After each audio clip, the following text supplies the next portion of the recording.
கர்த்தருடைய பரிசுத்த நாமத்திற்கு மகிமை உண்டாவதாக. தேவன் விரும்பும் இருதயம் என்ற தலைப்பில் ஒரு செய்தியை தியானிக்கப் போகிறோம். இந்த செய்தியை தேவனாகிய கர்த்தருடைய கிருபையுள்ள கரங்களிலே கொடுத்து ஜெபிக்கிறோம். அன்பின் தெய்வமே, கர்த்தாவே, நன்றியோடு ஸ்தோத்திரிக்கிறேன். தேவன் விரும்பும் இருதயம் என்ற தலைப்பில் இந்த செய்தியை தியானிக்கப் போகிறோம். இதில் இருக்கிறதான சத்தியங்களை எங்களுக்கு வெளிப்படுத்தி தாரும். நீர் விரும்புகிறபடி நாங்கள் வாழ எங்களை தகுதிப்படுத்தும். உடைய மேன்மையான நாமத்தை மகிமைப்படுத்திக் கொள்ளும். இயேசுவின் இன்ப நாமத்தில் வேண்டுகிறேன், ஜீவனுள்ள நல்ல பிதாவே, ஆமென். கர்த்தருடைய பரிசுத்த நாமத்திற்கு மகிமை உண்டாவதாக.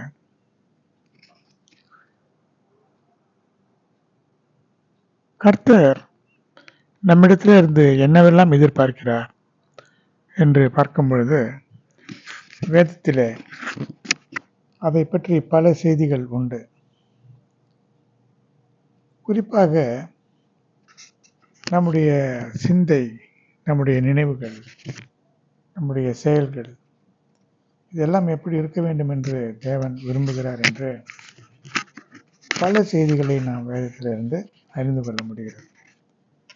இந்த செய்தியிலே நம்முடைய இருதயம் எப்படிப்பட்ட இருதயமாக இருக்க வேண்டும் என்று தேவன் விரும்புகிறார் என்பதைத்தான் தியானிக்கப் போகிறோம்.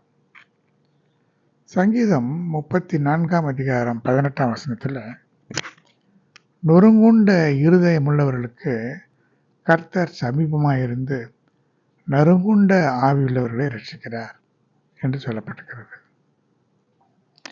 இருதயம் நொறுக்கப்பட வேண்டும். அப்பொழுது கர்த்தர், அவருடைய பிரசன்னம் நமக்கு சமீபமாக இருக்கும். இதை நாம் பல நிலைகளிலே, பல சந்தர்ப்பங்களில் இதை நாம் அனுபவித்திருக்கிறோம். ஒவ்வொருவருக்கும் இப்படிப்பட்ட அனுபவங்கள் உண்டு. சில நேரங்களிலே பலவிதமான பாடுகள், உபத்திரவங்கள் வழியாக செல்லும் பொழுது நம்முடைய இருதயம் நொறுங்குண்டு போகும். அப்படி நொறுங்குண்ட இருதயத்தில், துக்கமான இருதயத்தில் கண்ணீர் சிந்துகின்ற அந்த நேரத்தில் தேவனுடைய பிரசன்னம் நம்மோடு கூட இருக்கும். ஒரு பெரிய இளைப்பாறுதல், ஒரு பெரிய ஆறுதல் நம்மை தேற்றும். இது பரிசுத்த ஆவியானவர் நமக்கு கொடுக்கிறதான ஆறுதல், சமாதானம், சந்தோஷம், இதெல்லாம் கிடைக்கும். தேவனுடைய பிரசன்னம் நம்மோடு கூட இருக்கும். ஒரு பரிசுத்தவானை பற்றிய ஒரு சாட்சி. அவர் எப்பொழுதெல்லாம் ரொம்ப துக்கத்தோடு, வேதனையோடு, நொறுங்குண்ட இதயத்தோடு இருக்கிறாரோ, அப்பொழுது அவர் ஜெபிக்கும் பொழுது தேவனுடைய பிரசன்னம், மகிமையான அந்த தேவனுடைய ஒளி தோன்றும். அதற்குள்ளே இருந்து இயேசுவினுடைய முகத்தை அவர் பலமுறை பார்த்திருக்கிறதாக ஒரு சாட்சி உண்டு. இப்படி பலருக்கும் இந்த அனுபவங்கள் உண்டு.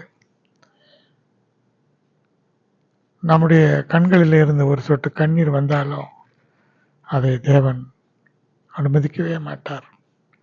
அதை அவரால் தாங்க முடியாது. இப்படித்தான் ஒரு பரிசுத்தவான் அவருடைய கஷ்டத்தில் மிகுந்த வேதனையோடு அவர் வண்டியில் போய் கொண்டிருக்கும் பொழுது அவரையும் அறியாமல் கண்ணீர் சிந்தி அழுதாராம். அப்பொழுது அவருக்கு பின்னாலே இருந்து அவருடைய காதுகளில் ஒரு பதற்றமுள்ள ஒரு வார்த்தை அவருடைய காதுகளில் விழுந்தது. அழாதே என்று சொல்லி.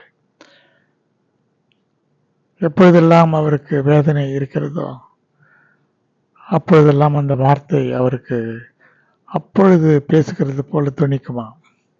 இப்படி பல அனுபவங்கள் உண்டு. பிரியமானவர்களே, நமக்கு நொறுங்குண்ட இருதயம் தேவை. பழைய ஏற்பாட்டு காலத்தில் அந்த இடித்து பிழிந்த ஒலிவ எண்ணெய் என்று சொல்லப்படுகிறது. ஒலிவ கொட்டைகளை இடித்து அதில் இருந்து பிழிந்தெடுத்த அந்த எண்ணெயிலே தான் அங்கே குத்து விளக்குகள் எரியும்படியாக அந்த எண்ணெய்களை பயன்படுத்துவார்களாம். இது எதை குறிக்கிறது என்றால், நம்முடைய இருதயம் இடிக்கப்பட வேண்டும், நம்முடைய சரீரம் இடிக்கப்பட வேண்டும், ஆத்மா இடித்து பிழியப்பட வேண்டும், ஆவி நொறுக்கப்பட வேண்டும். அப்பொழுது அதில் இருந்து வெளியே வருகிறதான அந்த எண்ணெய், அது பரிசுத்த ஆவியினுடைய அபிஷேகம், அது மகிமையான ஒரு ஒளியாக தேவனுடைய கிறிஸ்துவனுடைய அந்த சுவிசேஷம் மகிமையின் அறிவாகிய ஒளி என்று சொல்லப்படுகிறது. இப்படி இந்த இடித்து பிழிந்த அனுபவம் நமக்கு ஒவ்வொருவருக்கும் தேவையாக இருக்கிறது. இப்படித்தான் நொறுங்குண்ட இருதயம் உள்ளவர்களுக்கு கர்த்தர் சமீபமாக இருந்து இப்படி நறுங்குண்ட அந்த ஆவி உள்ளவர்களை அந்த ரட்சிப்பின் சுவிசேஷம் அவர்களுக்குள்ளே கிரியை செய்யும். அடுத்து சங்கீதம் 51:17 தேவனுக்கு ஏற்கும் பலிகள் நொறுங்குண்ட ஆவிதான். தேவனே, நொறுங்குண்டதும் நறுங்குண்டதுமான இருதயத்தின் புறக்கணியர். தேவன் விரும்புகிற பலி என்றால் நொறுங்கி போன அந்த ஆவி, இருதயம் நொறுங்குண்ட இருதயத்தை பற்றி பார்த்தோம். அந்த இருதயத்துக்குள்ளே இருக்கிற அந்த ஆவி நொறுங்கி போன ஒரு இருதயமாக, ஆவியாக இருக்க வேண்டும். அப்படி நொறுங்கி போன அந்த ஆவியில தான் ஒரு தாழ்மை இருக்கும். இருதயம் மேட்டிமையாக இருக்கும் பொழுது தேவன் அதை விரும்ப மாட்டார். எப்பொழுது மேட்டிமை வரும்? அழிவுக்கு முன்னாலே மேட்டிமை வரும். ஆனால் நம்முடைய இருதயம் எப்பொழுது நொறுக்கப்படுகிறதோ அது தாழ்மையை நமக்கு கொடுக்கும். தாழ்மை உள்ளவனுக்கு தேவன் கிருபை அளிக்கிறார், பெருமை உள்ளவனுக்கு அவர் எதிர்த்து நிற்கிறார் என்று வேதம் சொல்கிறது. தேவனே எதிர்த்து நின்றால் அந்த மனிதன் என்ன ஆக முடியும்? இந்த உலகமே எதிர்த்து நின்றாலும் தேவன் நமக்கு பட்சமாக இருக்கும் பொழுது நம்ம யாரும் ஒன்றும் செய்துவிட முடியாது. ஆனால் இந்த முழு உலகமும் நமக்கு துணையாக இருந்தாலும் தேவன் நமக்கு எதிராக இருந்தால் ஒன்றும் செய்ய முடியாது. கர்த்தருடைய பரிசுத்த நாமத்திற்கு மகிமை உண்டாவதாக. லூக்கா எழுதின சுவிசேஷம் 4:18 சொல்லப்பட்ட வசனம் பாருங்க. கர்த்தருடைய ஆவியானவர் என்மேல் இருக்கிறார், தரித்திரருக்கு சுவிசேஷத்தை பிரசங்கிக்கும்படி என்னை அபிஷேகம் பண்ணினார். இருதயம் நறுங்குண்டவர்களை குணமாக்கவும், சிறைப்பட்டவர்களுக்கு விடுதலையும், குருடருக்கு பார்வையை பிரசித்திப்படுத்தவும், நொறுங்குண்டவர்களை விடுதலையாக்கவும் கர்த்தர் என்னை ஏற்படுத்தினார் என்று கர்த்தராகிய இயேசு கிறிஸ்து சொன்ன இந்த காரியத்தை பார்க்கும் பொழுது, இருதயம் நறுங்குண்டவர்களை, அந்த இருதயத்தில் இருக்கிறதான துக்கத்தை எல்லாம் நீக்கி அவர்களை குணமாக்கக்கூடிய அந்த ஒரு ஊழியம்தான் சிறப்பான ஊழியமாக கர்த்தராகிய இயேசு கிறிஸ்து கொடுத்தார். இந்த இருதயம் நறுங்குண்டவர்களை குணமாக்கினார், சிறைப்பட்டவர்களை விடுதலையாக்கினார், குருடருக்கு பார்வையை கொடுத்தார், நொறுங்குண்டவர்களை விடுதலையாக்கினார். இந்த ஒரு விடுதலையின் சுவிசேஷம், குணமாக்கக்கூடிய ஒரு சுவிசேஷத்தை தான் கர்த்தராகிய இயேசு கிறிஸ்து தன்னுடைய ஊழியத்தின் பகுதியாக செய்தார். இதே காரியத்தை தான் ஏசாயா 61:1 கூறுகிறது. கர்த்தராகிய தேவனுடைய ஆவியானவர் என்மேல் இருக்கிறார், சிறுமைப்பட்டவர்களுக்கு சுவிசேஷத்தை அறிவிக்க கர்த்தர் என்னை அபிஷேகம் பண்ணினார். அவர் அபிஷேகம் பண்ணது எதற்காக பண்ணினார்? சிறுமைப்பட்டவர்களுக்கு சுவிசேஷம். இந்த சுவிசேஷம் என்பது மகிமையின் அறிவாகிய ஒளி. இதை எல்லாரும் ஏற்றுக்கொள்ள மாட்டார்கள். சிறுமைப்பட்டவர்கள், ஒன்றுக்கும் உதவாதவர்கள், இந்த உலகத்தில் எல்லாரும் துடைத்து போடுகிற அழுக்கு என்று பரிசுத்த பவுல் சொல்கிறார். அப்படி ஒன்றுக்கும் உதவாதவர்களாகிய நாம் தான் இந்த தேவனை அறிந்து கொள்வோம், அவரை ஏற்றுக்கொள்வோம். மற்றவர்களெல்லாம் இந்த சுவிசேஷத்தை ஏதோ ஒரு கடமைக்காக கேட்பார்கள், போய்விடுவார்கள். ஆனால் அந்த மகிமையின் அறிவாகிய ஒளியை ஏற்றுக்கொள்கிறவர்கள் நாம் மட்டும்தான். நாம் என்றால் சிறுமையும் எளிமையுமானவர்கள் தான் அதை ஏற்றுக்கொள்வார்கள். அடுத்து அதே போல தான் இருதயம் நொறுங்குண்டவர்களுக்கு காயம் கட்டவும், சிறைப்பட்டவர்களுக்கு விடுதலை தரவும், கட்டுண்டவர்களுக்கு கட்டு அவிழ்தலை கூறவும் கர்த்தர் நம்மை அவரை அபிஷேகம் பண்ணினதாக சொல்லுகிறார். அவரை மாத்திரமல்ல, கர்த்தராக இயேசு கிறிஸ்துவுக்கு கொடுக்கப்பட்ட அதே அபிஷேகம் தான் நமக்கும் கொடுக்கப்பட்டிருக்கிறது. அதே ஆவியானவர் தான். ஆனால் அந்த அபிஷேகத்துக்குள்ளே பல வித்தியாசங்கள் உண்டு. கர்த்தராக இயேசு கிறிஸ்துவுக்கு கொடுக்கப்பட்டது 9 வரங்களும் வல்லமையான அக்கினி அபிஷேகமும் கொடுக்கப்பட்டது. ஆனால் நமக்கு ஒவ்வொருவருக்கும் ஒவ்வொரு விதமான அபிஷேகம் கொடுக்கப்பட்டிருக்கிறது. நம்முடைய ஊழியத்திற்கு அல்லது நம்முடைய வாழ்க்கைக்கு ஏற்ற அளவுக்கு அந்த அபிஷேகம் பகிர்ந்தளிக்கப்பட்டிருக்கிறது. அவனுடைய பிரயோஜனத்துக்கு என்று வேதம் சொல்கிறது. இப்படி இந்த இருதயம் எப்படி இருக்க வேண்டும் என்பதை உபாகமம் 5ஆம் அதிகாரம் 29ஆம் வசனம் கூறுகிறது. இஸ்ரவேல் ஜனங்களும் அவருடைய பிள்ளைகளும் என்றென்றைக்கும் நன்றாக இருக்கும்படிக்கு என்னாலும் எனக்கு பயந்து என் கற்பனைகளை எல்லாம் கை கொள்வதற்கு ஏற்ற இருதயம் அவர்களுக்கு இருந்தால் நலமாயிருக்கும். உபாகமம் 5ஆம் அதிகாரம் 29ஆம் வசனம் சொல்லுகிறது. இஸ்ரவேல் ஜனங்கள் அதற்கு பிறகு அவர்களுக்கு பிறக்கிற பிள்ளைகள் என்றென்றைக்கும் நன்றாக இருக்க வேண்டுமானால் எந்த நாளும் தேவனுக்கு பயப்படுகிற பயம் அவர்களுக்கு இருக்க வேண்டும். கற்பனைகளை கை கொள்வதற்கு ஏற்ற இருதயம் இருக்க வேண்டுமா. இது 2 இருந்தால் தான் அவர்கள் என்றென்றைக்கும் நன்றாக இருக்க முடியும். அப்படியானால் எப்படிப்பட்ட இருதயத்தை தேவன் விரும்புகிறார்? தேவனுக்கு பயப்படுகிற பயம் அந்த இருதயத்தில் இருக்க வேண்டும். கற்பனைகளை கை கொள்வதற்கு ஏற்ற இருதயம் அவருடைய இருதயத்தில் இருக்க வேண்டும். அடுத்து, உன் இருதயம் மேட்டிமை அடையாமலும் உன்னை அடிமைத்தன வீடாகிய எகிப்திலிருந்து புறப்பட பண்ணினவரும் என்று சொல்லப்பட்டிருக்கிறது. உபாகமம் 8ஆம் அதிகாரம் 14ஆம் வசனம். இருதயம் மேட்டிமையிடாமல் இருக்க வேண்டும். ஏனென்றால் ஒரு தாழ்ந்த நிலையிலே ஒரு அடிமையை போல எகிப்திலே இருந்த இந்த ஜனங்கள் அதை நினைத்து பார்க்க வேண்டும். இஸ்ரவேல் ஜனங்கள் அதையெல்லாம் நினைத்து பார்த்தால் அவருடைய பெற்றோர், முன்னோர், மூதாதையர் எல்லாம் எப்படியெல்லாம் கஷ்டப்பட்டார்கள். இப்பொழுது அவர்கள் எந்த நிலைமையில இருக்கிறார்கள். தேவன் இஸ்ரவேல் ஜனங்களை மகா மேன்மையாக வைத்திருக்கிறார். அதை அவர்கள் நினைத்து பார்த்தால் பெருமைகள் மேட்டுமைகள் வராது. தேவனை விட்டு அகலுகிற இருதயம் அவர்களுக்கு வராது. தேவனை விட்டு அகலுகிற இருதயத்தை உடையவன் சபிக்கப்பட்டவன் என்று வேதம் சொல்கிறது. அப்படி தேவனை விட்டு பிரிந்து போக வேண்டும் என்ற எண்ணம் வரவே கூடாது. அது ஒரு பெரிய சாபம் என்று வேதம் சொல்லுகிறது. அடுத்து, உங்கள் இருதயம் வஞ்சிக்கப்படாமலும் நீங்கள் வழி விலகி அந்நிய தேவர்களை சேவித்து அவர்களை நமஸ்கரிக்காமல் இருக்கும்படி எச்சரிக்கையாக இருங்கள். உபாகமம் 16ஆம் அதிகாரம் 16ஆம் வசனம். நம்முடைய இருதயம் வஞ்சிக்கப்படாத இருதயமாக இருக்க வேண்டும்.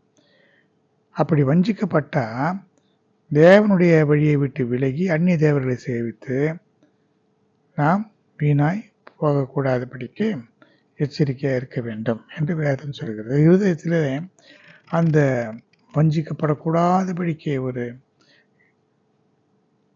எச்சரிக்கை உணர்வோடு கூட நாம் வாழ வேண்டும். அடுத்து, நீங்கள் வழி விலகி அந்நிய தேவர்களை சேவித்து அவர்களை நமஸ்கரியாமல் இருக்கும்படிக்கு எச்சரிக்கையாக இருங்கள். உபாகமம் 11ஆம் அதிகாரம் 16ஆம் வசனம். இருதயம் வஞ்சிக்கப்படாதபடிக்கு அந்நிய தேவர்களை சேவித்து அவர்களை நமஸ்கரியாமல் இருக்கும்படி எச்சரிக்கையாக இருங்கள் என்று சொல்லப்பட்ட அந்த வசனத்தில் இன்னும் ஒரு செய்தி இருக்கிறது. இந்த இருதயம் எப்படி வஞ்சிக்கப்படும் என்றால், அது அந்த விக்கிரகங்கள் இந்த ஜனங்களை ஏமாற்றும். தங்களை நமஸ்கரிக்கும்படி அவைகள் வஞ்சிக்கும். வஞ்சிக்கிறது என்று சொன்னால் ஏமாற்றுகிறது. தெய்வமல்லாத அவைகள் தங்களை தெய்வத்தைப் போல ஒரு பாவனை காட்டி ஜனங்களை வஞ்சித்து அவர்களுடைய ஆத்துமாக்களை மரணமடையும்படி செய்து அக்னியும் கந்தகம் எரிகிற கடலுக்குள்ளே அந்த விக்கிரகங்கள் தள்ளப்படும் பொழுது, அந்த விக்கிரகங்களை உடைய ஆவிகளாகிய பொல்லாத பிசாசின் வல்லமைகள் தள்ளப்படும் பொழுது, அவைகளை வணங்கியவர்களும் சேர்ந்து அந்த அக்னியும் கந்தகம் எரிகிற கடலில் பங்கடைவார்கள். இது வெளிப்படுத்தின விசேஷம் 21ஆம் அதிகாரம் 8ஆம் வசனம் தெளிவாக கூறுகிறது. விக்கிரக ஆராதனைக்காரர், பொய்யர், இப்படி 8 விதமான பாவங்களை செய்கிறவர்கள் பற்றிய செய்தி அதிலே சொல்லப்பட்டிருக்கிறது. கர்த்தருடைய பரிசுத்த நாமம் மகிமைப்படுவதாக. அடுத்து ராஜாவுக்கு என்று சில தகுதிகளை வேதம் கூறுகிறது. இஸ்ரேல் ஜனங்களுக்கு ராஜாக்கள் வேண்டும் என்று அவர்கள் சொன்ன பொழுது அந்த ராஜாக்கள் எப்படி இருக்க வேண்டும் என்று சில தகுதிகள் சொல்லப்பட்டதில் முக்கியமான ஒரு தகுதி, அவன் அநேக ஸ்திரீகளை படைக்க வேண்டாம், வெள்ளியும் பொன்னும் தனக்கு மிகுதியாய் பெருகச் செய்யவும் வேண்டாம் என்று சொல்லப்பட்டிருக்கிறது. உபாகமம் 17ஆம் அதிகாரம் 17ஆம் வசனம். ஏனென்றால் அவன் இருதயம் பின்வாங்கி போகாதபடி. இப்படி உபாகமம் 17ஆம் அதிகாரம் 17ஆம் வசனத்தில் சொல்லப்பட்ட அதே காரியம் ராஜாவாகிய சாலமோனுக்கு நேர்ந்தது. அவன் அநேக ஸ்திரீகளை விவாகம் பண்ணினதுனால அவன் இருதயம் தேவனை விட்டு விலகி வழுவி விக்கிரக ஆராதனை செய்யும்படியாக அவன் மனைவிகள் அந்நிய ஸ்திரீகளாக இருந்ததினாலே அவர்கள் யாரையெல்லாம் வணங்கினார்களோ அவர்களுக்கெல்லாம் அவன் பலிபீடத்தை, கோவில்களை எல்லாம் உண்டாக்கினான். குதிரைகளை வாங்கக்கூட எகிப்துக்கு போகக்கூடாது என்று தேவன் கற்பனை கொடுத்திருந்தார். ஆனால் சாலமோன் குதிரைகளை ஏராளமாக எகிப்திலிருந்து வாங்கினான். இப்படி தேவன் எதையெல்லாம் வேண்டாம் என்று சொன்னாரோ அதையெல்லாம் சாலமோன் செய்ததினால, குறிப்பாக விக்கிரக ஆராதனை அதிகமாக அவன் செய்யவும் அவனுடைய மனைவிகள் தேசத்தை கெடுத்து விட்டதினாலே அந்த தேசத்தை அவன் ஆளாதபடிக்கு அதை பிடுங்கி வேறு ஒருவனுக்கு, அவனுடைய வேலைக்காரனாக இருந்த ஒருவனிடத்தில் அந்த ஆட்சி பொறுப்பை கொடுத்தான். அடுத்து இந்த இருதயம் வாதிக்கக்கூடிய இருதயமாக இருக்க வேண்டும். ஒரு தவறு செய்தால் அதற்குள்ளே ஐயோ நாம் இப்படி தவறு செய்து விட்டோமே என்ற ஒரு வாதனை, ஒரு வாதிப்பு இருக்க வேண்டும். இது ராஜாவாகிய தாவீதுக்கு இந்த வாதை, இருதயத்தில் வாதை இருந்தது. ஜனங்களை எண்ணி தொகையிட்டால் அதற்கு அந்த ஆத்மாக்களுக்கு தகுந்தது போல கர்த்தருக்கு அந்த காணிக்கையை செலுத்த வேண்டும். அதை செலுத்தாதபடிக்கு இஸ்ரவேல் ஜனங்களை தொகையிடும்படி தாவீது சொன்னான். அப்படி சொன்ன பிறகு அவனுடைய இருதயம் பாதித்தது. அப்பொழுதுதான் சொல்லுகிறான், இப்படி நான் பெரிய பாவம் செய்தேன், இந்த அக்கிரமத்தை என்னை விட்டு நீக்கிவிடும், நான் மகா புத்தியீனமாய் செய்தேன் என்று சொன்னான்.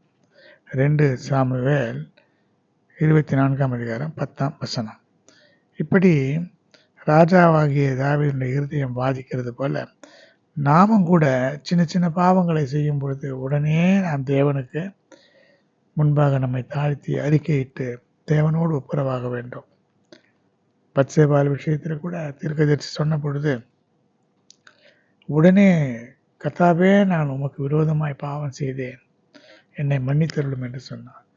தாவீதினுடைய இந்த இருதயம் என் இருதயத்துக்கு ஏற்றவன் என்று தாவீதை பற்றி தேவன் சாட்சி சொன்னார். பல காரியங்கள் தாவீதினிடத்தில் உண்டு. அதில் ஒன்று இது, இந்த குற்ற உணர்வு உடனேயே அவனுக்கு ஏற்படும். உடனே தேவனை நோக்கி கெஞ்சுவான். இப்படிப்பட்ட ஒரு இருதயம் நமக்கும் இந்த நாட்களிலே தேவையாக இருக்கிறது. கர்த்தருடைய பரிசுத்த நாமத்திற்கு மகிமை உண்டாவதாக. அடுத்து யோசியா ராஜாவான பொழுது கர்த்தருக்கு பல காரியங்களை அவன் செய்தான். கர்த்தருடைய பார்வைக்கு செம்மையானதை செய்தான். தன்னுடைய தகப்பனாகிய தாவீதின் வழியில் எல்லாம் அவன் நடந்தான். அப்படி இருக்கும் பொழுது அந்த தேவாலயத்தெல்லாம் அவர்கள் சுத்தம் செய்யும் பொழுது ஒரு நியாயப்பிரமாண புத்தகத்துடைய பிரதி அங்கே கண்டெடுக்கப்பட்டது. அந்த புத்தகத்தை வாசிக்கும்படியாக சொல்லும் பொழுது, அந்த வார்த்தைகளை எல்லாம் கேட்ட பொழுது, ராஜா தன் வஸ்திரங்களை கிழித்து கொண்டு, இந்த வார்த்தைகள் நிமித்தம் நீங்கள் போய் எனக்காக ஜனத்துக்காக கர்த்தரிடத்தில் விசாரியுங்கள். நம்முடைய முற்பிதாக்கள் இந்த வார்த்தைகளுக்கு செவி கொடுக்காதனாலே நம்மையில பற்றி இருந்த கர்த்தருடைய உக்கிரகம் பெரிது என்று சொல்லி அவன் முறையிட்டார். 2 ராஜாக்கள் 22ஆம் அதிகாரத்தில் 2 முதல் இருக்கிற வசனங்களிலே இதை நாம் பார்க்கலாம். அப்பொழுது கர்த்தர் சொல்கிறார், இந்த ஸ்தலத்துக்கு அதன் குடிகளுக்கு விரோதமாக அவர்கள் பாழும் சாபமும் ஆவார்கள் என்று சொன்னதை நீ கேட்ட பொழுது உன் இருதயம் இலகி நீ கர்த்தருக்கு முன்பாக உன்னை தாழ்த்தி உன் வஸ்திரங்களை கிழித்து கொண்டு எனக்கு முன்பாக அழுதபடினாலே நானும் உன் விண்ணப்பத்தை கேட்டேன். ஆகையால் இதோ நான் உன்னை உன் பிதாக்கள் நிலையிலே சேர்த்துக்கொள்வேன். நீ சமாதானத்தோடு உன் கல்லறையிலே சேர்வாய். இந்த சகல பொல்லாப்புகளும் இந்த ஸ்தலத்தின் மேலே நான் வர வைக்கிறத உன் கண்கள் காண்கிறதில்லை என்று அவனுக்கு கர்த்தர் சொல்ல சொன்னார். இது இந்த இருதயம் தேவன் விரும்புகிற இருதயம். இருதயம் இலக வேண்டும். இருதய கடினத்தை தேவன் அருவருக்கிறார், வெறுக்கிறார். கர்த்தர் பல இடங்களிலே இருதய கடினம் வணங்கா கழுத்துள்ள ஜனங்கள் என்று சொன்னதை நாம் வேதத்தில் பார்க்கிறோம். கர்த்தராக இயேசு கிறிஸ்து கூட அவிசுவாசம் இருதய கடினத்தை வெகுவாக கண்டித்தார். அவர்களுடைய இருதய கடினத்தின் நிமித்தம் அவர்களை கண்டித்தார் என்று கடிந்து கொண்டார் என்றெல்லாம் வேதத்தில் நாம் வாசிக்க முடிகிறது. அதனால இவன் என்ன சொன்னா, உன் இருதயம் இலகி கர்த்தருக்கு முன்பாக உன்னை தாழ்த்துகிறான். அப்படித்தான் நாம கூட கர்த்தருக்கு முன்பாக நம்மை தாழ்த்த வேண்டும். இவன் வஸ்திரங்களை கிழித்து கொண்டான் என்று பார்க்கிறோம். நாம் நம்முடைய இருதயத்தை கிழித்து கொள்ள வேண்டும். நம்முடைய மனது உடைய வேண்டும். இருதயம் கிழிக்கப்பட வேண்டும். இதுதான் விருத்த சேதனம். இருதயத்திலே விருத்த சேதனம், கண்களிலே விருத்த சேதனம், ஒரு அவயத்திலும் விருத்த சேதனம் செய்ய வேண்டும். நீ எனக்கு முன்பாக அழுதபடினாலே இந்த காரியங்களை செய்ய இருதயம் விலக வேண்டும். கர்த்தருக்கு முன்பாக நம்மை தாழ்த்த வேண்டும். நம்மை கிழித்து கொள்ள வேண்டும். கர்த்தருக்கு முன்பாக அழ வேண்டும். அடுத்து விண்ணப்பத்தை செய்ய வேண்டும். இந்த விண்ணப்பத்தை தேவன் கேட்பார். தேவன் இந்த விண்ணப்பத்தை கேட்பார். இப்படிப்பட்ட இருதயத்தை தேவன் விரும்புகிறதை நாம் அறிந்து கொள்ள முடிகிறது. அடுத்து சங்கீதம் 49ஆம் அதிகாரம் 3ஆம் வசனம் சொல்லுகிறது, என் வாய் ஞானத்தை பேசும், என் இருதயம் உணர்வை தியானிக்கும். ஞானத்தை நம்முடைய வாய் பேசினாலும் நம்முடைய இருதயத்துக்குள்ளே ஒரு உணர்வு இருக்க வேண்டும். இருதயம் உணர்வில்லாத இருதயம் என்று சொன்னால் இது இருளான இருதயம். ரோமர் 1ஆம் அதிகாரம் 21 முதல் 32 வரை இருக்கிற வசனங்களில் இந்த உணர்வில்லாத இருதயம் பற்றிய செய்தியை நாம் அறிய முடிகிறது. இந்த உணர்வில்லாத இருதயம் என்று சொன்னால் தேவனை தேவன் என்று அறிந்தோம் அவரை ஸ்தோத்தரிக்காமலும் அவரை துதிக்காமலும் இருக்கும் பொழுது உணர்வில்லாத இருதயம் நமக்கு கிடைக்கிறது. அதனால உணர்வில்லாத இருதயம் இருளடைந்து போகிறது. தேவனை துதிக்கும் பொழுது அவருடைய மகிமையின் அறிவாகிய ஒளி நம்முடைய இருதயத்தை நிரப்பும். துதிக்காமல் இருந்தால் இருள் சூழ்ந்து கொள்ளும். ஏனென்றால் துதிக்காத இருதயத்திலே பிசாசு குடிகொண்டு விடும். அதனால தான் இங்கே சொல்லப்பட்டிருக்கிறது, உணர்வை தியானிக்க வேண்டும். இந்த உணர்வு நமக்கு எங்கே இருந்து வரும்? தேவனை துதிப்பதனால, வேதத்தை தியானிப்பதனால வரும். எனவே அப்படிப்பட்ட ஒரு இருதயம் தேவையாக இருக்கிறது. அடுத்தது நம்முடைய இருதயம் எப்படி இருக்க வேண்டும் என்று சங்கீதம் 57ஆம் அதிகாரம் 7ஆம் வசனம் சொல்கிறது, என் இருதயம் ஆயத்தமாக இருக்கிறது தேவனே, என் இருதயம் ஆயத்தமாக இருக்கிறது, நான் பாடி கீர்த்தனம் பண்ணுவேன்.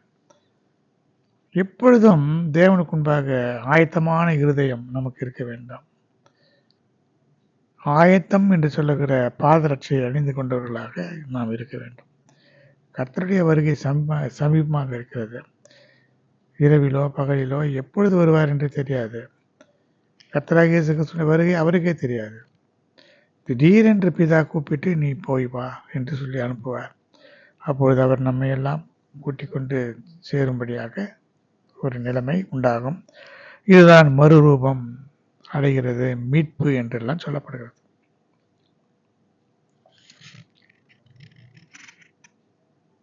இப்படி நாம் ஒரு ஆயத்தமுள்ளவர்களாக இருக்கக்கூடிய நிலைமையை நாம் உடையவர்களாக இருக்க வேண்டும். அடுத்து, தேவனை தேடுகிறவர்களே உங்கள் இருதயம் வாழும். சங்கீதம் 69ஆம் அதிகாரம் 32ஆம் வசனம். இருதயம் வாழுதல் என்று சொன்னால் என்ன? இருதயம் செத்து போனது என்று நாம் வாசிக்கிறோம். நாபாலுடைய இருதயம் செத்து கல்லை போலானான் என்று வாசிக்கிறோம். இருதயம் அவர்களுக்குள்ளே செத்து போகும், உணர்வே இல்லாமல் போகும். குஷ்டரோகம் என்று சொல்கிறோம். ஆவிக்குரிய அதனுடைய பொருள் என்னவென்று சொன்னால், குஷ்டரோகம் இருக்கிறவர்களுக்கு அந்த இடத்துல உணர்வு இருக்காது, எந்த உணர்ச்சியும் இருக்காது. அப்படி எந்த விதமான உணர்வும் இல்லாமல் போகும்.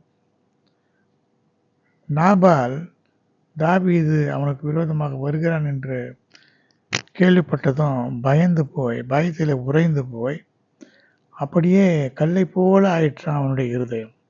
நமக்கு அப்படி கல்லை போல இருதயம் இருக்கக்கூடாது. நம்முடைய இருதயம் வாழ வேண்டும். ஆத்மா எப்படி வாழுகிறது? ஆத்மாவுக்கு மரணம் கிடையாது. ஆனால் அந்த ஆத்மாவையே மரணத்துக்குள்ளாக்கி பிசாசு அடிமைப்படுத்தி வைத்திருந்தான். கீழ்ப்படியாமை பாவத்தினாலே ஆதாம் ஏவாள் மூலமாக தொடர்ந்து வந்து கொண்டிருந்த அந்த ஆத்ம மரணத்தை கர்த்தராகிய இயேசு கிறிஸ்து தன்னுடைய கீழ்ப்படிதலினாலே அந்த மரணத்தை ஜெயித்தார். இப்படி மரணத்தை ஜெயித்தது போல நம்முடைய ஆத்மா வாழ்கிறது போல நம்முடைய இருதயமும் வாழ வேண்டுமானால் தேவனை தேட வேண்டும். தேவனை தேட தேட நம்முடைய இருதயம் தேவனோடு ஐக்கியப்பட்டு ஒரு வாழக்கூடிய ஒரு நிலைமை. அந்த மரணம் அந்த இருதயத்துக்குள்ளே வராது. அந்த இருதயம் மரணம் அடைகிறது என்று சொன்னால் ஆவி, அந்த ஆவி துய்ந்து போகக்கூடியதாக, ஆவி நொறுங்கி போய் ஒரு விதமான வேதனையோடு கூட வாழக்கூடியதாக இல்லாதபடிக்கு இருக்க வேண்டும். இதுதான் வாழக்கூடிய இருதயமாக இருக்கிறது. அடுத்து சங்கீதம் 119ஆம் அதிகாரம் 161ஆம் வசனத்தில், என் இருதயம் உடைய வசனத்துக்கே பயப்படுகிறது என்று சொல்லப்பட்டிருக்கிறது. பிரபுக்கள் காரணமில்லாமல் என்னை துன்பப்படுத்தினார்கள், ஆனாலும் என் இருதயம் உமது வசனத்துக்கே பயப்படுகிறது. தேவனுடைய வசனத்துக்கு பயந்து நடுங்குகிறவர்களாக நாம் இருக்க வேண்டும். ஏனென்றால் அந்த இருதயம், அந்த வசனம் என்பது என்ன தெரியுமா? வார்த்தை. அந்த வார்த்தை என்பது கர்த்தராகிய இயேசு கிறிஸ்து தான். ஆதியிலே வார்த்தை இருந்தது, அந்த வார்த்தை தேவனாக இருந்தது, தேவனிடத்தில் இருந்தது. அந்த வார்த்தை மாம்சமாகி கிருபையும் சத்தியம் நிறைந்தவராகி அவர் இயேசு என்ற நாமத்தில் வெளிப்பட்டார். இதுதான் வசனம், இதுதான் தீர்க்க தரிசனம். அதனால தான் தீர்க்க தரிசிகளின் ஆவி தீர்க்க தரிசன அந்த கர்த்தராகிய இயேசு கிறிஸ்துவினுடைய ஆவியாக இருக்கிறது. தீர்க்க தரிசனமாக சொல்லக்கூடிய வசனங்கள், வார்த்தைகள் எல்லாம் கர்த்தராகிய இயேசு கிறிஸ்து தான். அதனால தான் தேவனுடைய வசனங்களை நாம் தியானிக்கும் பொழுது கிறிஸ்துவை நாம் அனுபவிக்கிறோம். அதனால தான் அவரும் சொல்லியிருக்கிறார், என்னுடைய மாம்சத்தை புசித்து என்று சொல்லியிருக்கிறார். என் அப்பத்தை பானம் பண்ணால் நித்திய ஜீவன் உண்டு. அவருடைய மாம்சம் என்பது எது? நான் உங்களுக்கு கொடுக்கிற மாம்சம் என்னுடைய வசனமே. எவ்வளவு தெளிவாக தேவன் சொல்லியிருக்கிறார். அடுத்து, இருதயம் நொறுங்குண்டவர்களை குணமாக்குகிறார், அவருடைய காயங்களை கட்டுகிறார். சங்கீதம் 147ஆம் அதிகாரம் 3ஆம் வசனத்தில் சொல்லப்பட்டிருக்கிறது.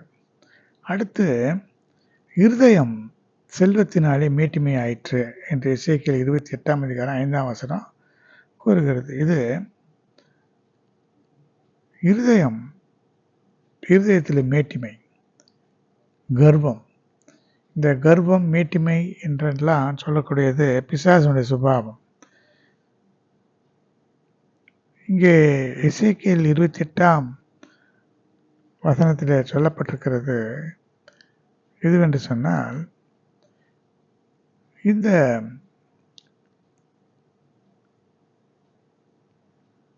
விழுந்து போன தேவதூதன் இவன் என்ன செய்தான், தேவனுக்கு விரோதமாக பெருமை பாராட்டி அவனுக்கு மனமேட்டிமை உண்டானது. குறிப்பாக 2 பெரிய தேவதூதர்கள் வானத்திலிருந்து விழுந்தார்கள். அவர்களிலே குறிப்பிட்டு சொல்ல வேண்டுமானால் லூசிபர் என்று சொல்லக்கூடியவன். இவன் என்ன செய்தான், மனிதர்களுக்காக வைத்திருந்ததான சீயோன், எருசலேம் போன்ற அந்த மகா மேன்மையை பார்த்துவிட்டு, நான் வானத்துக்கு ஏறுவேன், தேவனுடைய நட்சத்திரங்களுக்கு மேலாக சிங்காசனத்தை உயர்த்துவேன், உன்னதமானவருக்கு ஒப்பாவேன், வடபுறங்களிலே இருக்கிற ஆராதனை கூட்டத்தின் மத்தியில் நான் வீற்றிருப்பேன் என்றெல்லாம் சொல்லி அந்த மகா உன்னதமான அந்த ஒரு நிலையை அடைய வேண்டும் என்று சொல்லி அவன் நினைத்தான். அதனாலே அவன் தன்னுடைய சிங்காசனத்தில் இருந்து கீழே தாழ விழும்படி தள்ளப்பட்டான். அவனோடு கூட அவனை சேர்ந்த தூதர்களும் ஒரு பிரிவினர் தள்ளப்பட்டு விட்டார்கள். இந்த தூதர்களுடைய விழுந்து போன தூதர்களுடைய ஆவிகள் தான் இந்த பூமியிலே சுற்றி கொண்டு ஜனங்களை வஞ்சித்து கொண்டு பலவிதமான பாவங்களை செய்யும்படியாக சுற்றி திரிந்து கொண்டிருக்கிறது. ஏனென்றால் அவர்கள் நியாய தீர்ப்புக்காக அக்னியும் கந்தகமும் எரிகிற கடலிலே பங்கடையும்படியாக அந்த பிசாசின் ஆவிகள் தேவனால நியாயம் தீர்க்கப்பட போகிறபடினாலே மனிதர்களுக்கு தனக்கு கிடைக்காத அந்த பரலோகத்தின் அந்த மேன்மை கிடைக்கக்கூடாதபடிக்கு செய்ய வேண்டும் என்று சொல்லி பலவிதமான பாவங்கள், விக்கிரக ஆராதனை, வேசித்தனம், பலவிதமான காரியங்கள் எல்லாம் செய்ய சொல்லி அவர்களை நரகத்துக்குள்ளே தன்னோடு கூட சேர்ந்து தள்ளப்படும்படியாக செய்து கொண்டிருக்கிறான். இதை நாம் நன்றாக அறிவோம். இந்த வகையில் அது பேராசையின் மிகுதினாலே அவன் அப்படி செய்தான். அடுத்தவன் மனமேட்டிமை. அவன் கேருபீன்கள் என்று சொல்லக்கூடியவைகள் தங்களை மறைத்து கொண்டு தேவனை மகிமைப்படுத்தக்கூடிய ஒரு கேருபின் ஆவிகள். இவைகள் கேருப் என்று சொல்லப்பட்ட இந்த ஆவிகள் தீருவின் ராஜாவோடு கூட அவனோடு கூட போய் சேர்ந்து அவனை அந்த மனமேட்டுமையினாலே பெருமையை கொள்ளும்படியாக செய்தது. அதனாலே தீருவை தேவன் அழித்தார். அதைத்தான் இந்த வசனங்கள் கூறுகிறது. எசேக்கியேல் 28ஆம் அதிகாரம் 5 முதல் இருக்கிற வசனங்களில் பார்க்கும் பொழுது, உன் இருதயம் உன் அழகினால் மேட்டிமையாயிற்று, உன் மினுக்கினால் உன் ஞானத்தை கெடுத்தாய், உன் ஞானத்தினாலே புத்தியினாலே பொருள் சம்பாதித்து பொன்னையும் வெள்ளியையும் உன் பொக்கிஷசாலையிலே சேர்த்து கொண்டாய், உன் வியாபாரத்தினாலே உன் மகா ஞானத்தினாலே உன் பொருளை பெருக பண்ணினாய், உன் இருதயம் உன் செல்வத்தினாலே மேட்டிமையாயிற்று என்றெல்லாம் சொல்லப்பட்டிருக்கிறது. மன மேட்டிமை எங்கே இருக்கிறதோ அது பிசாசுடைய சுபாவம், அது தேவனால் கண்டிக்கக்கூடியது. அந்த இருதயம் நமக்கு இருக்கவே கூடாது. எங்கே பெருமைகள் மேட்டிமைகள் இருக்கிறதோ, மனமேட்டிமை எங்கே இருக்கிறதோ அங்கே தேவன் நம்மை கீழே விழ தள்ளிவிடுவார் என்பதை அந்த மனிதன் உணர்ந்து கொள்ள வேண்டும்.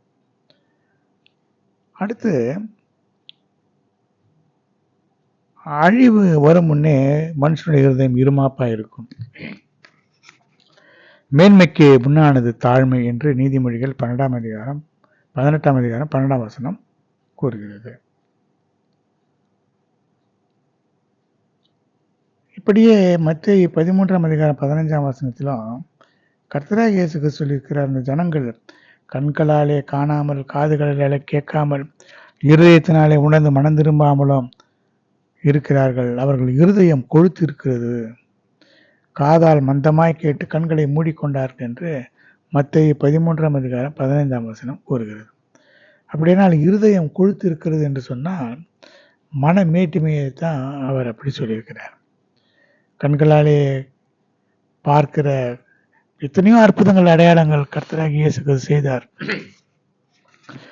அவருடைய வசனங்களை கேட்டார்கள், ஆனாலும் அதன்படி அவர்கள் செய்யாதபடிக்கு மனமேட்டிமை அவர்களுக்குள்ளே இருந்து இந்த சத்தியங்களை அவர்கள் கேட்காதபடிக்கு தடுத்து விட்டது.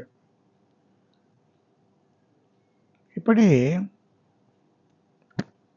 தானியேல் 4ஆம் அதிகாரம் 16ஆம் வசனத்தில் சொல்லப்பட்டிருக்கிறது, ராஜாவாகிய நேபுகாத்நேச்சார் என்ன செய்தான், அவனுடைய இருதயம் மேட்டிமை அடைந்தது. நான் இந்த ராஜ்யத்துக்காக, அரண்மனைக்காக கட்டிய மகா பாபிலோன் அல்லவா, மகா பாபிலோனுக்காக கட்டப்பட்ட அரண்மனை அல்லவா என்று தன்னுடைய இருதயத்தில் சொன்னான். அப்பொழுது அவன் இருதயம் மேட்டிமையாகி மிருக இருதயம் அவனுக்கு கொடுக்கப்பட்டது. அப்படியே அவன் மிருகத்தை போல புல்லை தின்று அவன் கீழே தள்ளப்பட்டான் என்று வேதத்தில் இருந்து நாம் அறிந்து கொள்கிறோம். மிருக இருதயம், மிருகம் என்று சொன்னால் பிசாசு, அந்தி கிறிஸ்துவனுடைய ஆவி அல்லது பிசாசுனுடைய ஆவி. எப்பொழுதெல்லாம் பெருமை வருகிறதோ, மேட்டிமை வருகிறதோ, அவன் மனுஷனாகவே இருக்க மாட்டான், மிருகமாக இருப்பான். மிருகத்துக்கு உணர்வு இருக்காது, அதுக்கு சிந்திக்க முடியாது. மிருகத்துக்கு சிந்திக்கக்கூடிய திராணி கிடையாது. அது அப்படியே போய் அது தன்னுடைய விருப்பமாக அது செய்து கொண்டிருக்கும்.